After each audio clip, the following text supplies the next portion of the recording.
Recording studio Mairwa.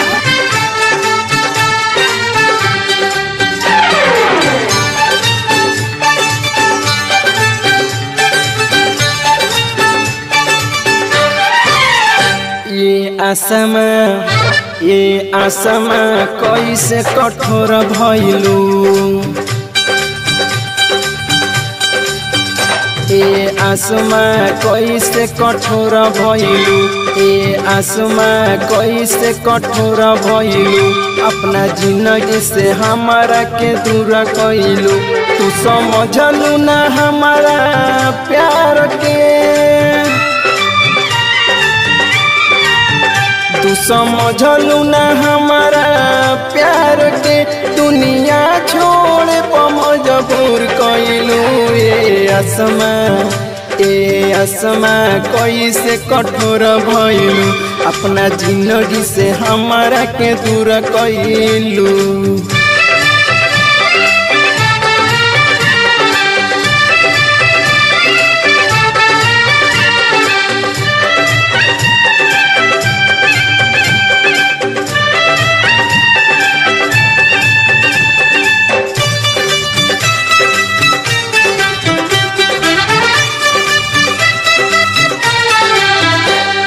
तोहरा से कईनी प्यार रे,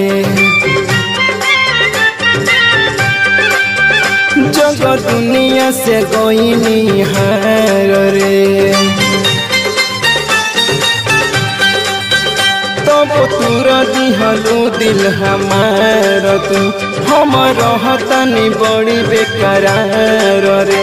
नहीं रहे हमार कोनो गलती तो, नहीं रहे हमार कोनो गलती तो, जन तू ही एगो कसूर कइलू।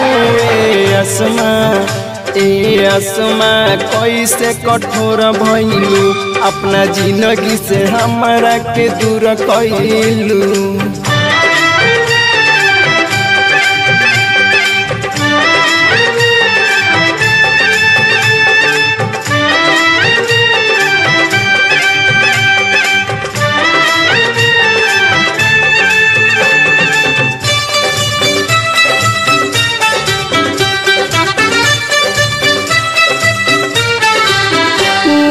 बुझेलू नसीम के हालत हो, खाली बड़ून के आफत में डालत हो। नहीं बुझेलू नसीम के हालत हो, बड़ू खाली उनके आफत में डालत हो। जब कहेले नसीम तो के कुछ हो, जब कहेले नसीम के कुछ, तू तो उनके मिर गिया जलू। ए आसमा कैसे कठोर भइलू, अपना जिंदगी से हमारा के दूर कइलू।